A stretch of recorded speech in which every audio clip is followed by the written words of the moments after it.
in 1998 as a contract employee, and he became a full-time AT specialist in 2008. As a consultant and an employee, Bill has had the opportunity to work with individuals from diverse backgrounds, from all age ranges, from institutions of higher ed, from K through 12 schools, and from professional environments. His work is focused on NCB's consumer quality of life, capacity to work competitively, and preparation of children and young adults to be successful in academic endeavors, and the development of skills and strategies that enhance consumers' ability to make choices to be self-determining. Bill holds a Master of Science in Low Vision Rehabilitation from Salus University, formerly the Pennsylvania College of Optometry, and has passed the Certified Low Vision Therapist exam. He brings these two domains together nicely in his role as assistive technology and low vision specialist at MCD. Please welcome to the podium, Bill Hersh.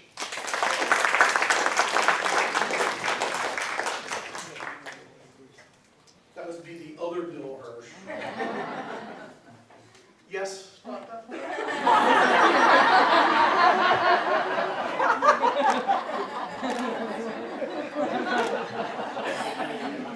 I have a headache.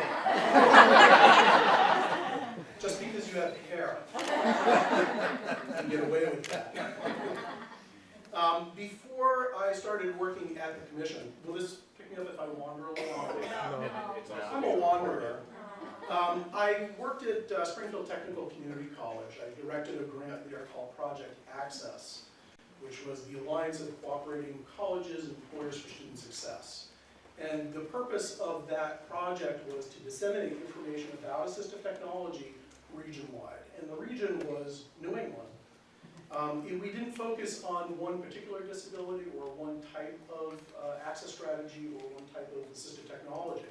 It was all of the technologies for all of the disabilities, and it was pretty overwhelming, although nothing compared to what I've been through yesterday and today.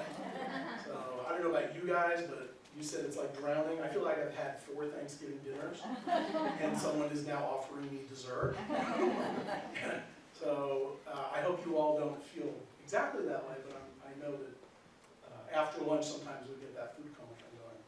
So what hit me yesterday was how complex an issue this really is, and how the different kinds of technologies that are available may or may not be useful for these kids, and if we can use the term for adults, then for adults. If not, would the medical community accept something like visual pathway dysfunction as opposed to cortical or cerebral visual impairment?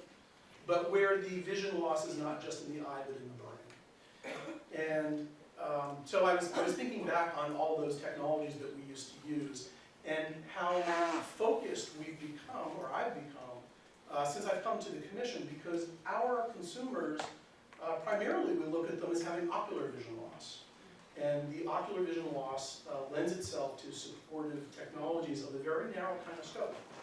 And it occurred to me last night as I was thinking about this over and over, and all the information that we've received, that I may need to go back and open up that book and take a look at some of the other technologies and see where they're going to fit in to this issue.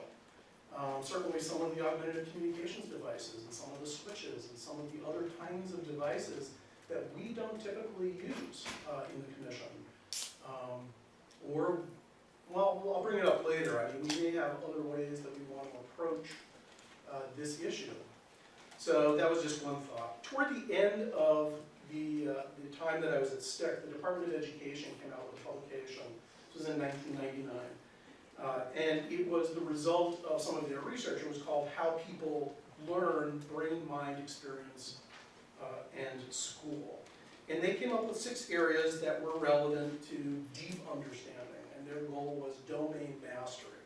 So it wasn't just a question of getting kids through, but it was really mastering a domain. What is that really all about? And they found, to no great surprise, there were 2 really salient features. But the biggest one, the one that really comes out of it, is time spent on task. There's no greater predictor of student success than the amount of time you spend on the task, the amount of time you spend doing your work. But it wasn't just any kind of time. It I wasn't just sitting there and reading. It was time that was framed around active learning, which means that you're involved in the learning. It was conditioned or contextualized by your previous knowledge, your prior knowledge.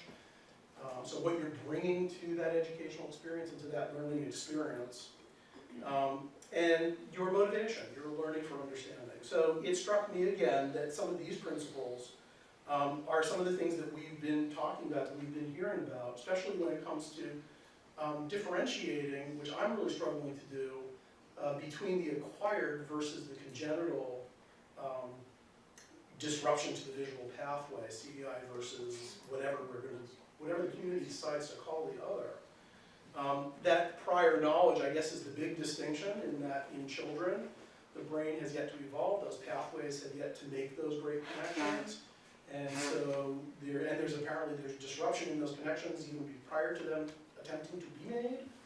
And so that's part of why you want to use that terminology so that you can kind of contain, I guess, that concept and hold it as part of that syndrome, as opposed to what I more often deal with, which are adults and teenagers who have acquired brain injury and have issues involved with that.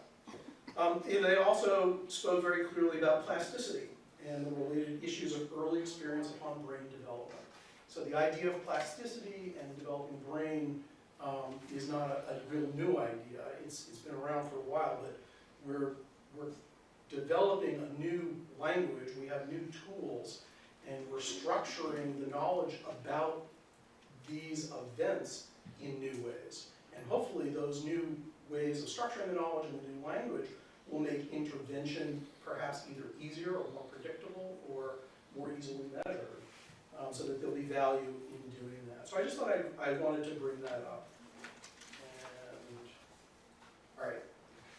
So the overview of what I'm going to present to you today is visual system dysfunction. So we've been talking about for the last day and a half. I'm not going to belabor the point. We'll go through it a little bit, mostly to clarify my own understanding. I put it together, and I'm hoping that Dr.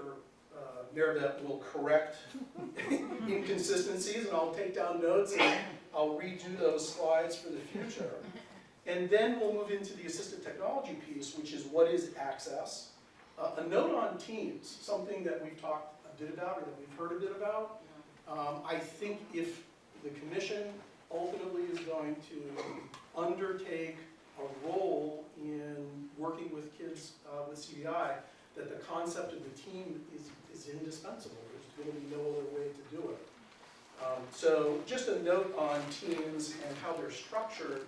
And in one of the structures in particular, there may be some, I don't want to say financial advantage, but it may help us to approach this financial by utilizing resources more efficiently, by structuring teams in a certain way.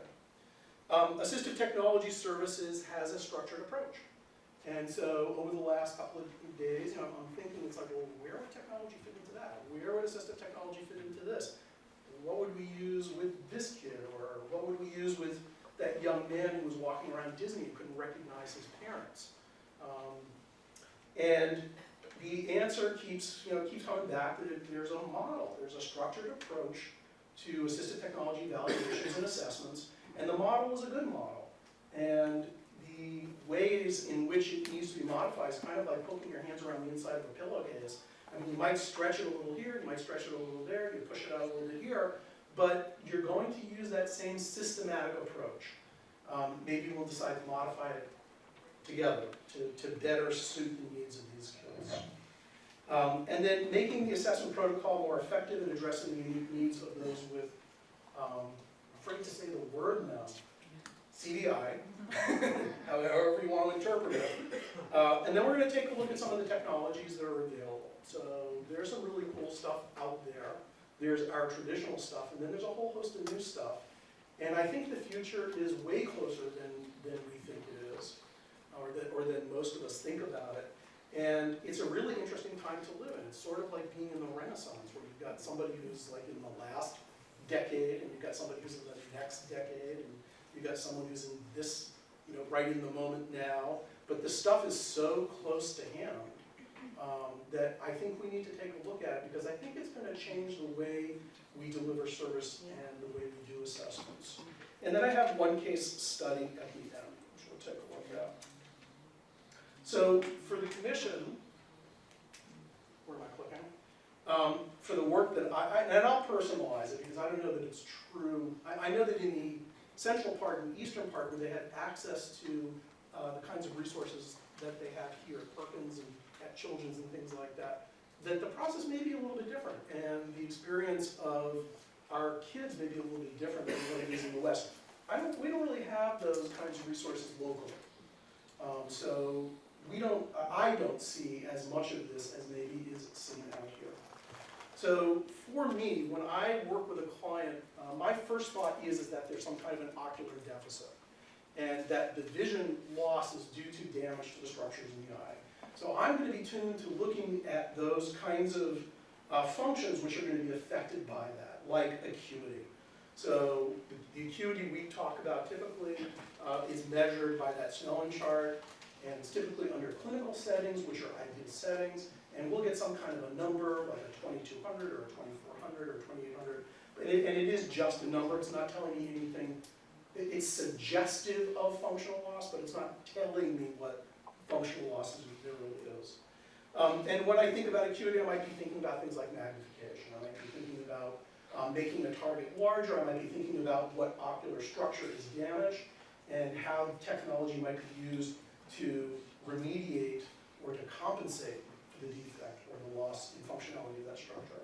Contrast, we would be thinking about increasing contrast, so using light, making things, figure grounds of dark on a light background, light on a dark background, using color combinations, things like that. Field could be a loss in a region that's peripheral. It could be a central field loss. It could be a spotty field loss. It could be a donut-shaped field loss. So trying to nail that down. Most of the time when I get an eye report, it says 2200, suggested assistive technology evaluation for magnification devices, period. That's a very typical report that I would get. So there's nothing about the field loss. There's nothing about contrast sensitivity in there. So all of that remains to be discovered. Accommodation, the ability to focus, so it affects all kinds of activities, and I'll talk about that a little more in a minute. Light-dark adaptation. So light-dark adaptation affects you when you're walking into a darker space from a light or lit space, or vice versa, and can be managed with filters and those kinds of things. Color, are you able to see color? And if you're not able to see color, is there something in the task that you're attempting to do which requires it?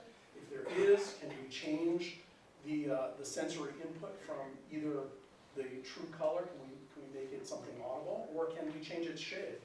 Stereoscopy and convergence, something that we talked about, Dr. Gagnon talked about with her son, who had a convergence insufficiency.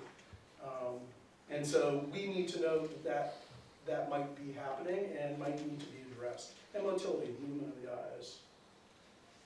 So we definitely are looking at refractive errors. A lot of times we get the refraction or prescription. And so just to know what it means when you're farsighted or nearsighted, or if you're like me, if you're astigmatic and nearsighted. So when you're farsighted, it's focusing a little behind, and when you're nearsighted, it's focusing a little bit in front of the retina. And when you're astigmatic, it's focusing all over the place. So when I take my glasses off, I can see halos and double images and triple images and things like that. The importance to us in understanding that, there are many, many things, but one of them is that if you have an uncorrected vision loss like that, uncorrected, if you're not refracted, that you might be working really hard to see things. And that's exhausting, and it's giving you bad information. If you're nearsighted, you can hold stuff close because you have a built-in magnifier. But if you're farsighted or astigmatic and you're not corrected for it, then you're really struggling to see. You would think most of our clients have their glasses or have glasses or have been refracted. Most of my clients will come back from their eye doctor, and the eye doctor will say, there's no value in refracting you, we can't see.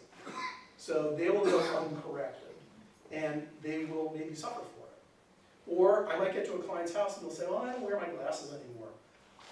because they don't help me. So they have their glasses and they're in a case and they're in a closet. Those consumers, I usually encourage them to at least take out their glasses and let's try them and see if they help you to do some of the tasks that we're trying to do.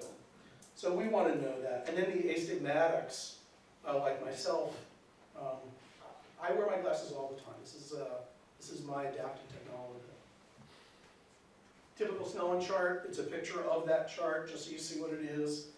And in the clinical setting and not what, I'm sorry, his name, the other doctor who does your eye exam, yeah, Dr. Cramp, he's using a different kind of chart, and he talks about functional blindness. But most of our consumers will be coming from a regular doctor, and they'll be refracted using a Snellen chart, and it will say 2200, 2100, nothing in between. Perfect clinical setting, high contrast chart in the distance.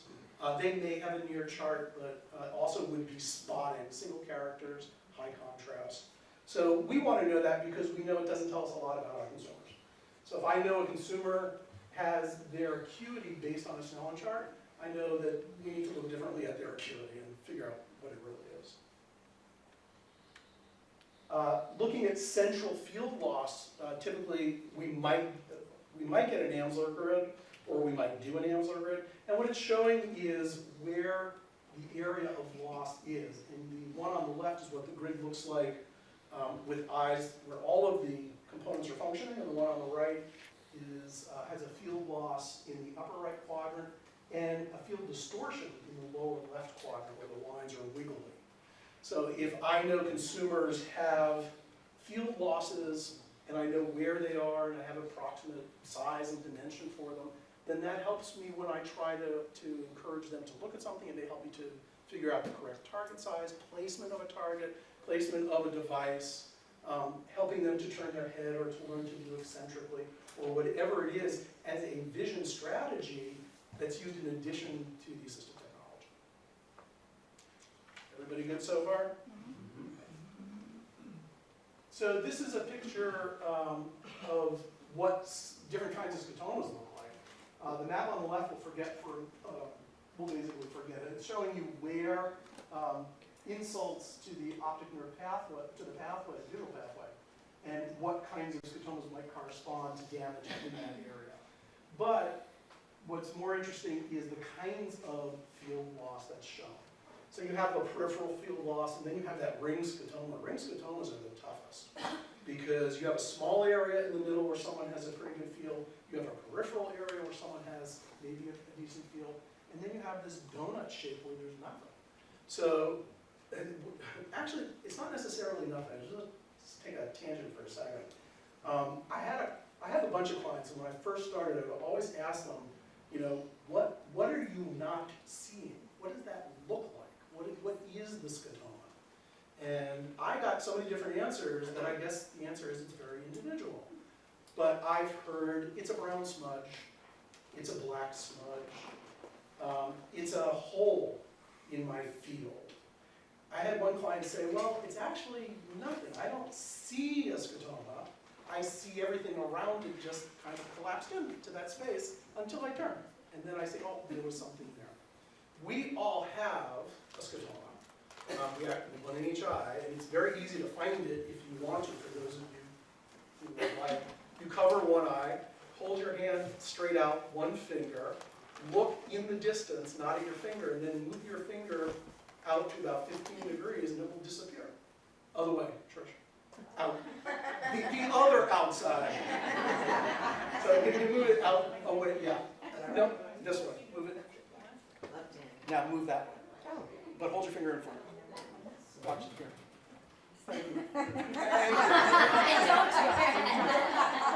So our OT jumped in with a little support there.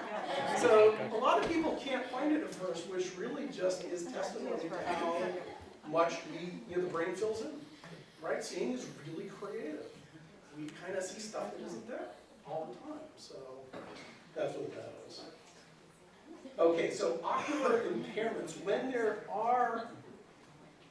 there's damage to those tissues, those structures in the eye, they can cause other kinds of problems, right? So fixation, you know, the ability to lock on to some kind of a target and stay there and keep your eyes still. Eye movement, the ability, well actually the eye is always, you can correct me if I've got this wrong, but the eye is always kind of jumping to refresh the image. It's kind of like your computer screen, which has a, you know, a Hersh, right? It's got a refresh rate, and the eye has a refresh rate. So it's always kind of jumping around to gather new information. Otherwise, I guess you would kind of like lose vision. It would actually disappear. Yeah, it would disappear. Yeah. If you paralyze the eye and you had a person stare at something, that image would actually disappear. So And that's why doing an ERG exam is so challenging. Because you're not supposed to Staring at that fixation cross, yeah. when I was doing graduate work in computer science, we did a program which simulated horseshoe crab eyes. And so when people say that the eye doesn't contribute to the vision, or that was silly, when the eye doesn't pre-process the image, I'm always like wondering, because in the little crabs they do, the eye does a lot of pre-processing. It catches when something is significant and moves the eye to it. And so, and you're shaking your head, so it does in us too, right? There's a saying that the dumber the brain, the smarter the eye. I like that. So the guy in France has really good vision. What was that? The guy in France must have had really great vision. Oh, yeah. I walked up here, I was like, I think I have cerebral ossification and a little bit of water in the inside. Everybody's paranoid now. I know, I don't feel alright. I'm asking my wife for my birthday, I don't feel alright. And the reason I want it is because I just don't know. shifting gaze, moving from one focal point, one fixation to another. Localizing, finding something in a complex scene and fixating on it and pulling it out of the scene.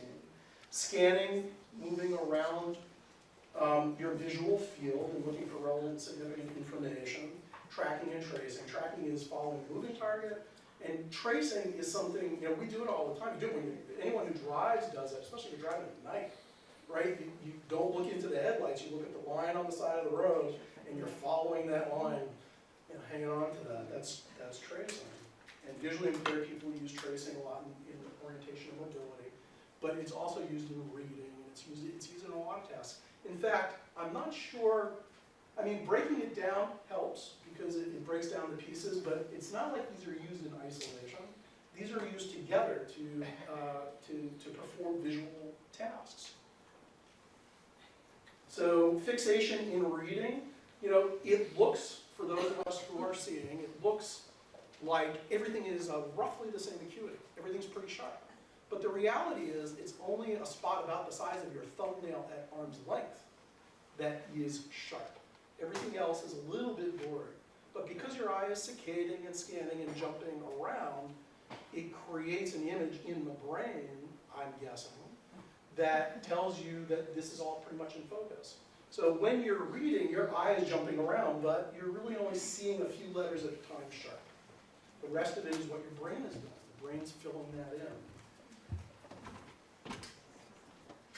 So what's up now is a slide that's showing some things we've already seen. The first two are showing the movement of a person who's looking at a picture, the movement of their eyes.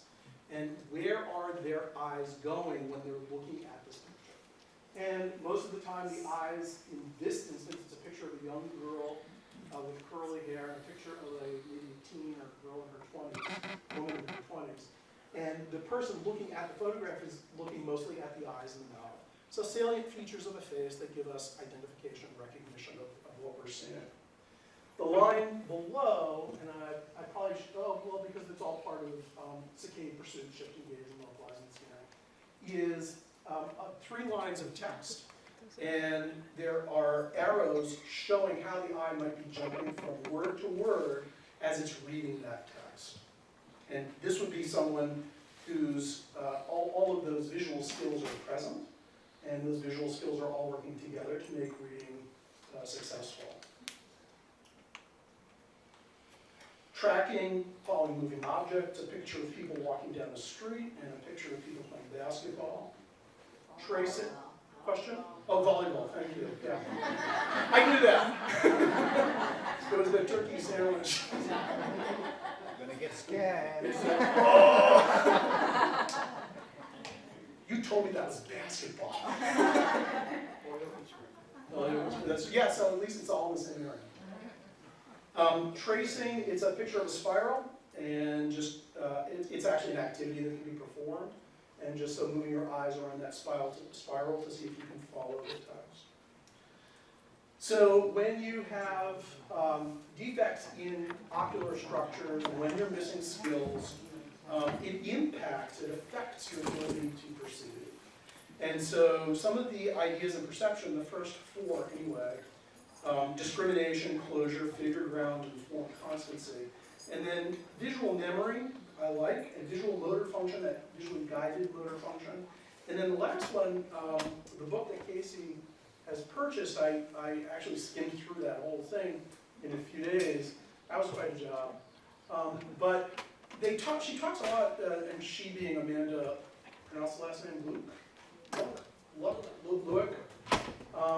talks about visual emotional function, or an interesting concept I hadn't really thought about, but she uses it in the context of a mother. So I guess, at least for her, CVI would work its way up into adults, because she's talking about an adult woman with a child who had a warm emotional response to a picture of her child, but couldn't tell you who it was that she was looking at.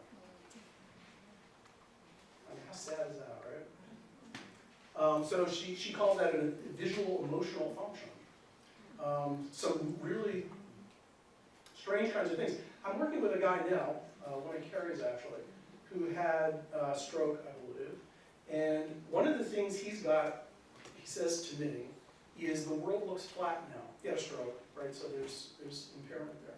And I said, what do you mean flat? He says, well, when I'm driving with my wife, she's driving. He said, the car in front of me looks like it's up. The cars look up.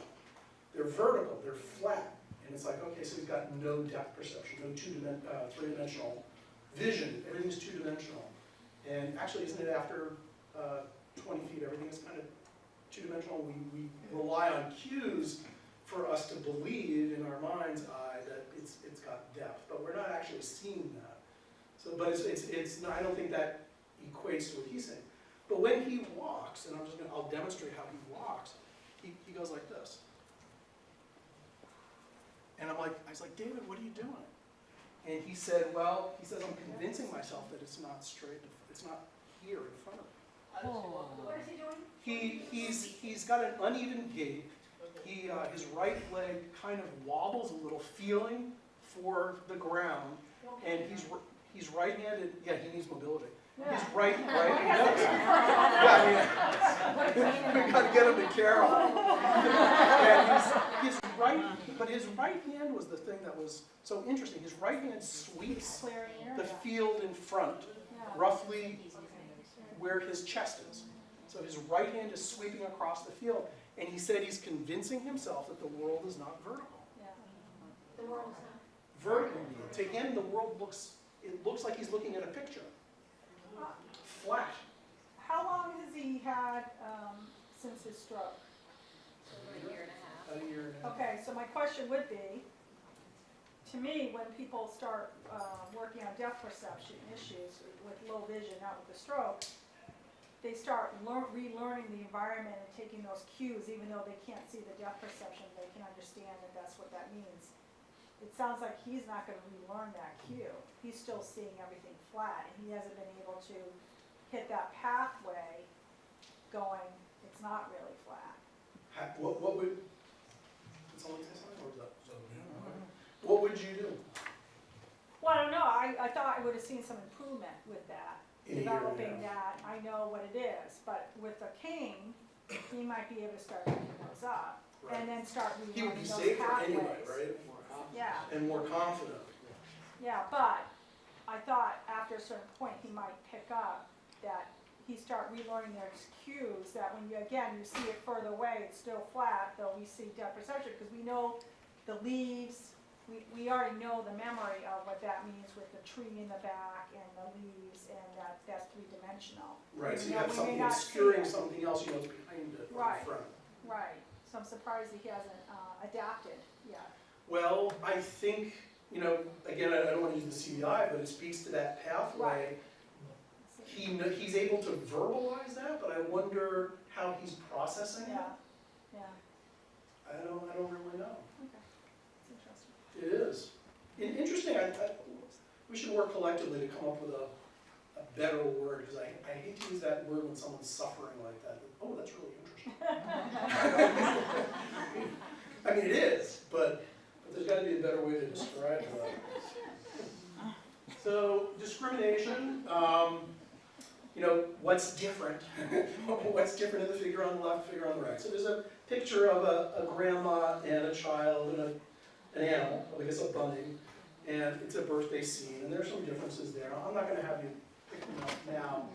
In a different setting, I would hand it out to you so that you can pick them out. And then identifying similar and like pictures. Closure. Can anyone read the 6 words? It's a picture of 2 animals and 6 words.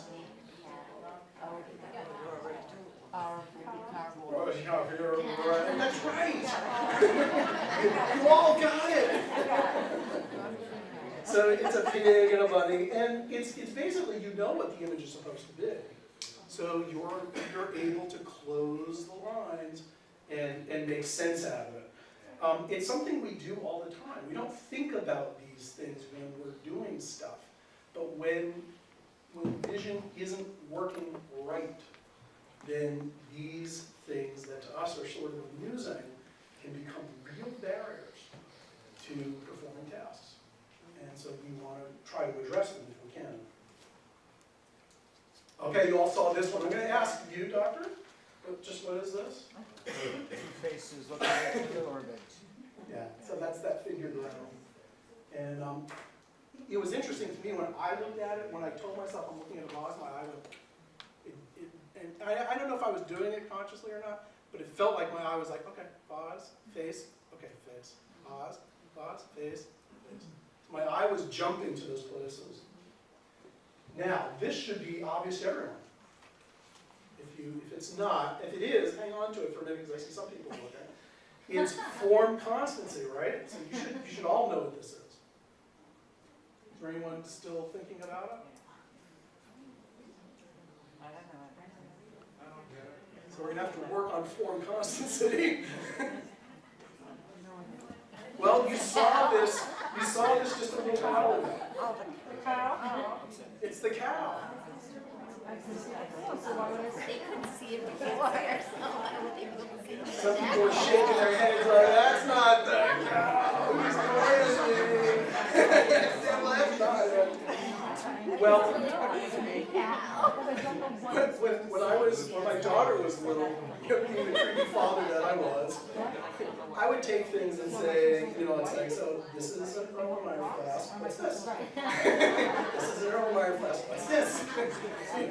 Can you just fix it up? So if you put it right side up again, then you see it, right?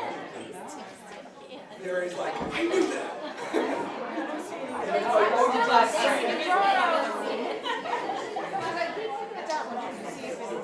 Bottom left is the nose, the two black spots are the ears, and then there are the eyes on the left of the 2 black spots.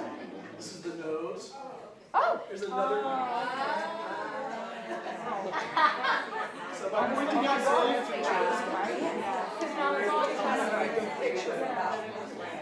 Well, because it's turned. got it? Yes. Yeah. Wait a minute. Can you still see it? I lost it. Okay, well, we're going to move off this slide now. We're moving on. Okay, so now if you have an inferior scotoma and you're reading and you're doing closure and you're filling in the words based upon prior knowledge and your memory, you're going to be okay most of the time, but if you're in a domain unfamiliar to you or you're studying something new to you, you might not be so okay, so we would want to teach scanning and maybe every now and then checking and other kinds of things.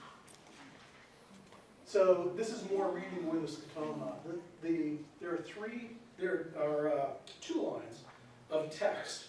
The top line, there are circles connected by lines, And the circles are below the line, on the line, above the line, on the line, below the line, above the line. And on the second row, the second line of text, the circles are all above the line, connected by lines. So the first one is showing the movement of the eye with someone with central field loss. And they haven't yet learned how to view eccentrically. So their eyes, when you watch them, you're working with them, they're going to be doing this.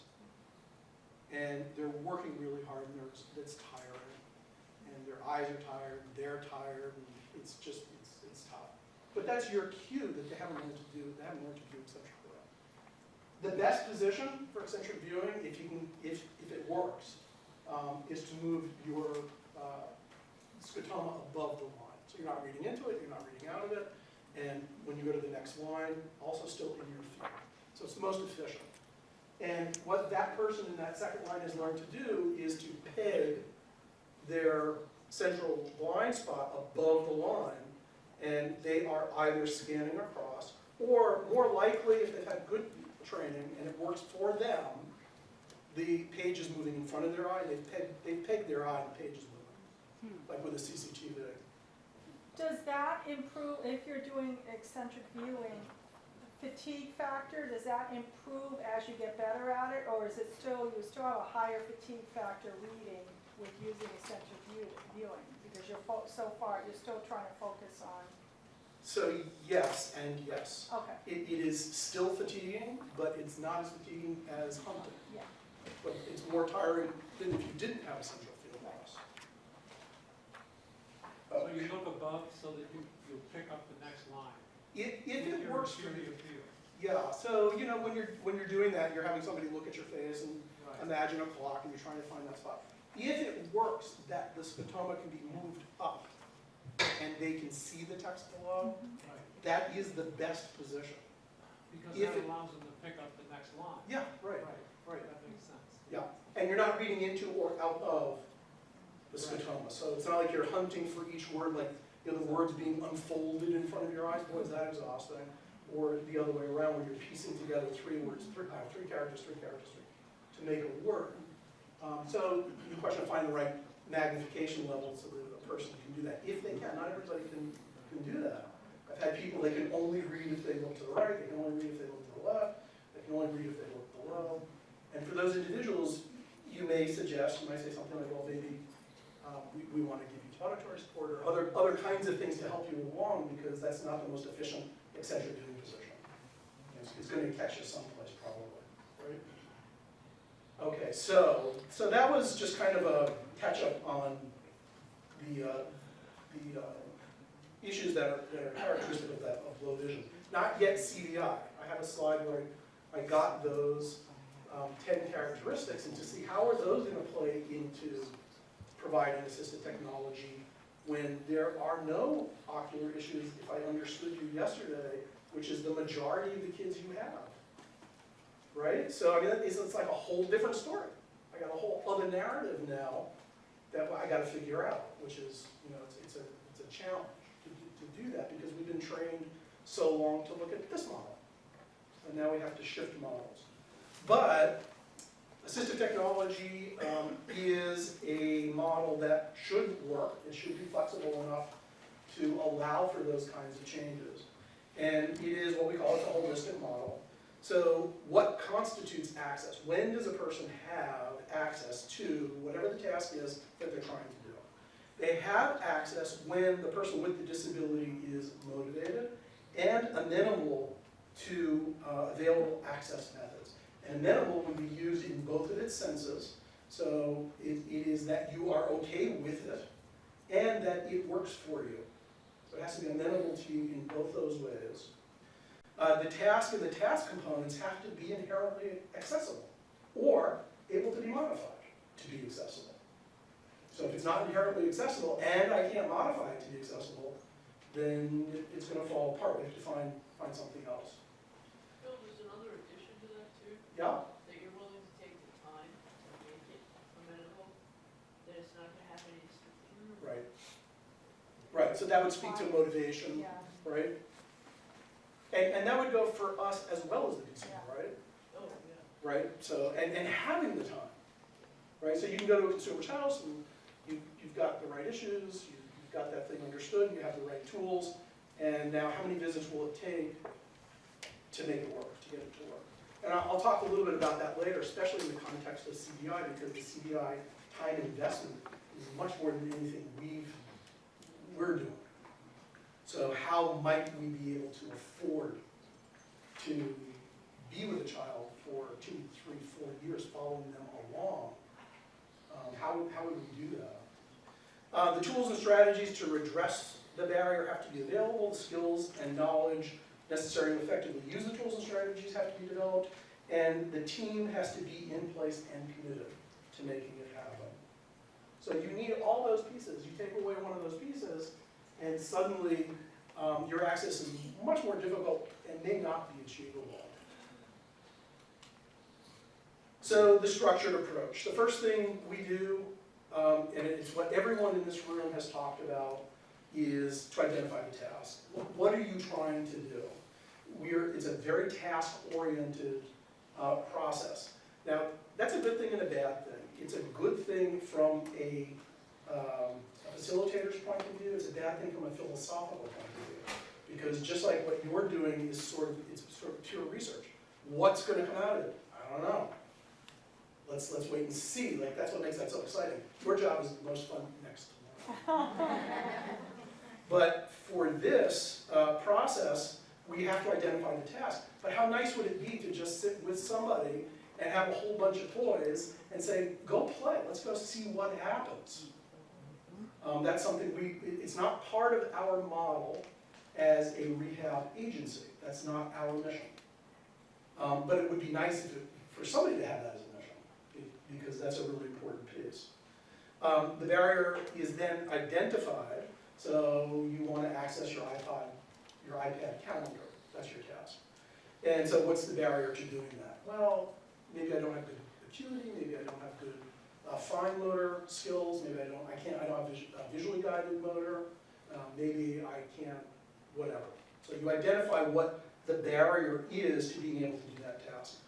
You explore the inherent accessibility of the task, and that somebody was talking the other day about universal access, and they were working on universal design, universal access.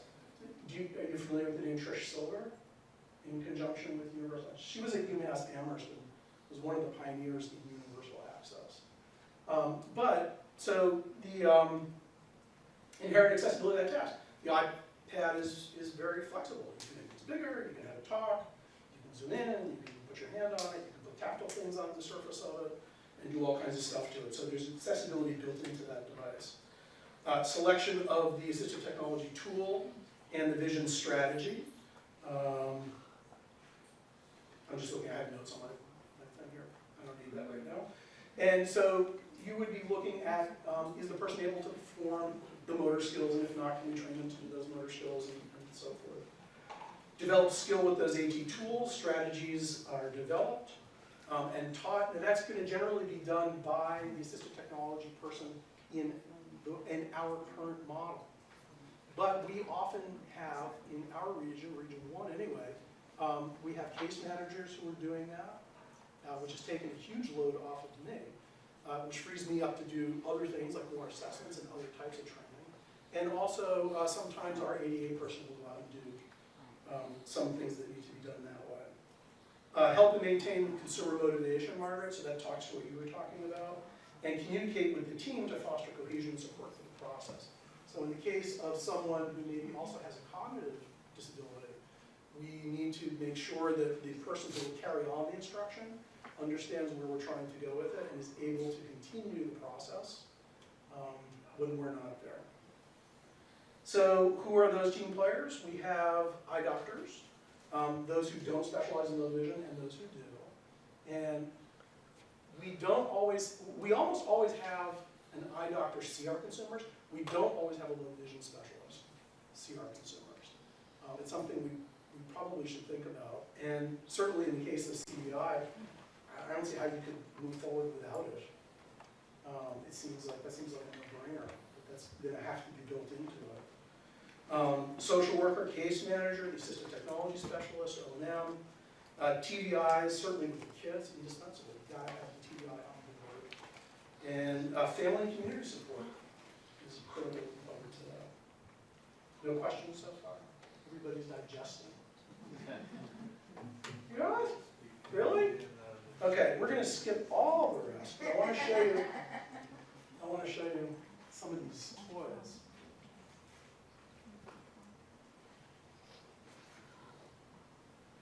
The long and short of that, and I'll get to the punch list. Okay, let's take a look at some of the tools first.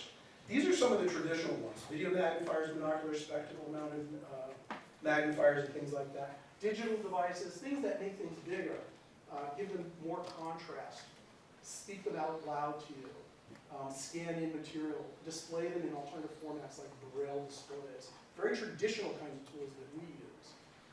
And more of those, software devices and things like that. But where we are going, and I don't like the word artificial intelligence, I'm not using it anymore. It's algorithmically intelligent stuff. Because they're driven by algorithms. And so that's where we're going. The future is going to be things like intelligent tutors. They can do formative evaluations like they were doing for the mom in your case, or with the child that you were working with, telling you when to make things bigger or smaller. Self-adapting software. Things that you will have in your clothes, in your car, in your home, in your house. And this morning, so I used to tell people it's going to be 15 or 20 years before they have cars that drive themselves. But Volvo, their brand new XC90, will drive itself up to 30 miles an hour. So it's not going to be 15 years. That stuff is almost here. It is here in that case. Haptic gloves, flexible interfaces, gestural interfaces. Gestural interfaces, I think, are going to be huge. And think about it, if you can get that hologram to now carry a magnetic field and implant little magnetic sensors in your fingertips so that you can now feel that holographic image, then you'll be able to manipulate that image and have a feel of it. So I think that's just amazing stuff. These are three people who built stuff for themselves. It's like, you think this stuff is so far out there, but this guy on the left is generally blind in that eye. He built himself a sensor.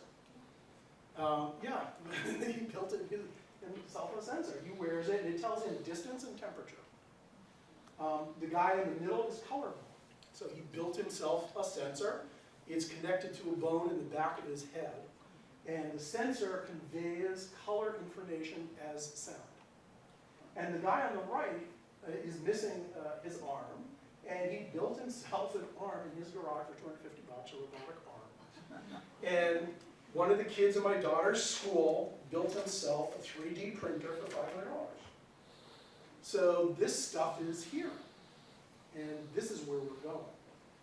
So I think I have that punch list in that, but I won't go through the case study.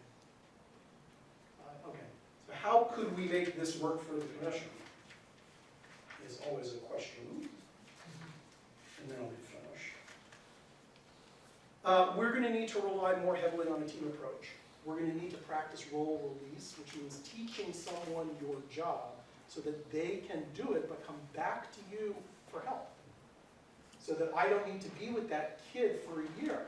Someone else will be with that kid, I'll come in and do an eval, or work with them on a piece of technology, and then I drop out.